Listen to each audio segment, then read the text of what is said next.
I just wanted to talk about it a little bit on video for posterity so people have an idea of what actually happened to the old video. If you don't know, Smosh uploaded a video in 2023 called Family Ties, and we released a video about it earlier this year. A week or two after we posted it, they deleted the original video, I assume in response to our video. There was a TikTok going around at the time, vaguely referenced the episode. It's kind of hard for me to believe that's why the video got taken down. To be honest, I didn't really know how to feel about it at first because, yes, obviously what they were saying in that video was mean and wrong. But, you know, obviously I feel bad calling out these people that I genuinely enjoy the content of, that I don't really think are bad people or deserve to be harassed. Again, I didn't see a whole lot of that. Most of it was just people saying how upset they were with the episode. Even when our video came out, like I was checking the comments in there pretty regularly because I didn't want things to go too far. Maybe they were just like heavily censoring them, but I mean, it's possible it just made them look at it again and be like, "Oh, I'm not really proud of that." Yeah, and I'm hoping that's what it was. People have also pointed out, because I made a point in that video, like, if you get to the end of recording and it's this bad, why the fuck did you post it? There may be contracts involved for talent. I don't really know how things work at a business of that scale in the entertainment industry. Considering their community of people and how casual it all seems, I honestly was just under the impression that they kind of do these as like favors for one another or as a way to bring exposure to themselves. But they may have had a contract that said, you have to release this video with me in it. I don't have too much to say about this, but the one thing I do have to say when looking back at the Smosh guys, because, you know, I don't really watch their videos that much, mostly just what you show me. But, you know, we have the luxury of when we say something stupid, we can edit it out or have time to really think it through. When all that stuff is just, you know, the top of their head, which I could see myself saying something like that and then going off and thinking, ooh, not too proud of that the next day. My goal with these videos and with the Reddit stories now is like, we can improve on their format a little bit because we have like a singular voice. Like ultimately I control the recording, I control the script, I control the editing. And I mean, obviously you have your own beliefs and things that you say in the video, but I control what actually gets put into it. That sounds good. So if I see something that I think is going to mess us up, I do cut it out. Not that we say horrible things off camera. Just yeah, except for all the slurs and... It just is a great luxury to be able to think things through before finally posting it and pulling that trigger. Yeah. Which these people in these videos don't really get that luxury of the way that the videos are made. Exactly. And I mean, that's just a downside of having a corporatized environment in general, is that you lose that singular individual voice. Sometimes that can be good. In this case, I definitely think it works a little bit to their detriment. Yeah, it's really changed my relationship with their content in general. I mean, on and off, my interests waned so quickly that, you know, I'd watch them intensely for like 3 to 6 months, probably twice or a year or so.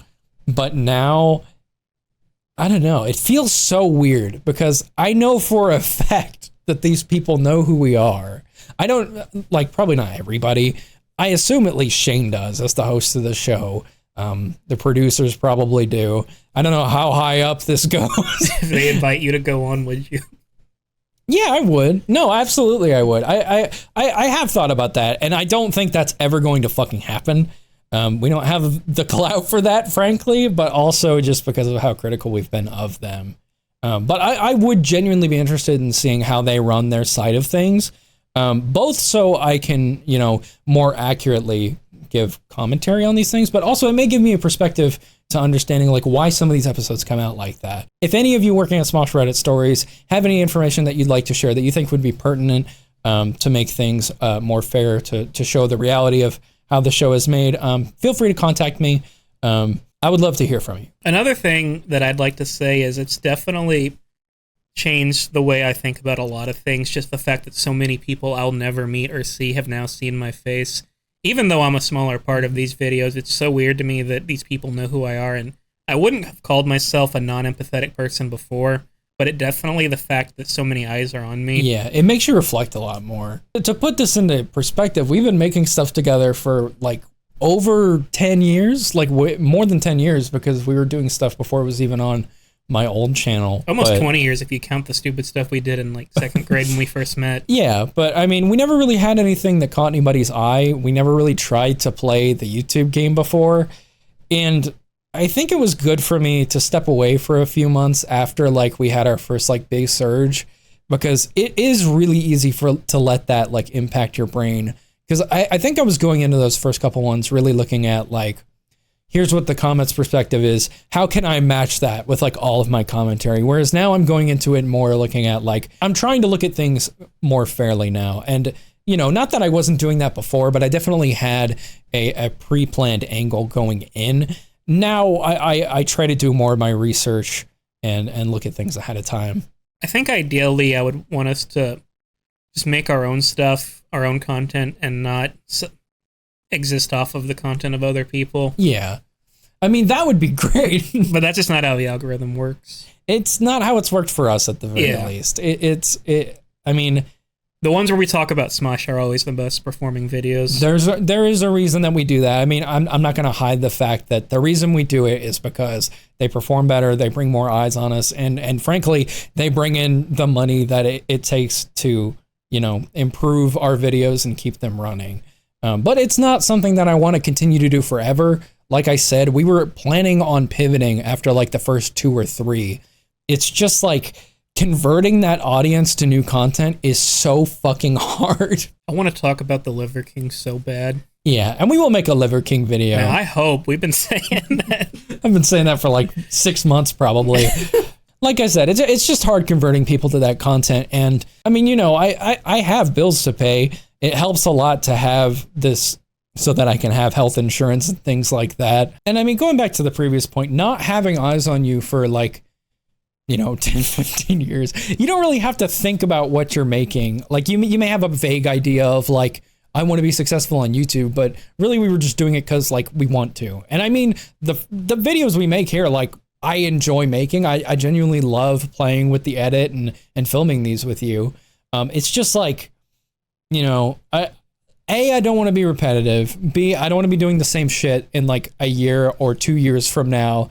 And 3, I don't really like feeding into this anger machine that I know a lot of people watch these videos for. And granted, I think we do take a very level-headed stance. I think we're very fair to Smosh when we go through these. But I mean, at the end of the day, the reason that people watch these is because they are contradictory to whatever Smosh is putting out. I mean, my favorite content that we do is just when we do the Reddit stories and we dig up funny little stories and just talk about them. It's just weird because these people to me like almost didn't exist in the same way that, you know, you watch somebody on TV for years and years and you see them in person and it's like, oh, you're like a 3D thing. That's kind of how I felt watching Longhorn players on TV for so long and then actually getting to see them. I'm like, whoa. And I think in a way that happened to us too. It's like we're real now because people are actually acknowledging us and engaging with the content that we make. It feels like growing up a little bit. Like I have to sit back and recognize that the things that I'm making are going to be seen by the people that I'm talking about. And I don't want to make those people feel bad or to feel wrong about what they're doing. I do want to provide my perspective on things and I want to be honest about what I feel and what I think about what they're saying. But at the same time, I don't love that. Something that stuck with me for one of the first videos we did, someone commented that you guys need to move away from the negative stuff. If you look through all the comments, none of them are talking about you. They're just talking about this thing they're mad at. Mm-hmm. And that's something I think about every time we film, that in a way I want to put, you know, some form of discussion or something nice out there and not just, oh, look at this stupid thing, because it's so easy to do that. I think that has changed a lot. Like, as we've become a little more laid back, we're not trying to expose anybody. We're just providing an alternative take on their opinion. I mean, the view I have is we're kind of just putting discussions you and I would normally have just on YouTube. I want it to be like a break glass in case of emergency thing. Have these sat on because we know people like to watch them. And because we know that it'll help boost the channel, but maybe we just try to make it one in every 5 videos instead of 2 in every 3. But yeah, so like Tommy, Mac, Keith, Iffy, Rachel, Sabrina, Angela, Shane, Castor crew. I mean, I just want you to know that we appreciate what you're doing. I understand a lot better now that these kinds of things aren't as black and white as I might have made seem, especially in the first few videos. So, you know, for the ones that we do continue to make, we're going to take all of that into consideration. And as I said, if any of you want to reach out, if you want to clarify some things, you know, I'd love to hear from you. I just want to have a more informed perspective on all of this.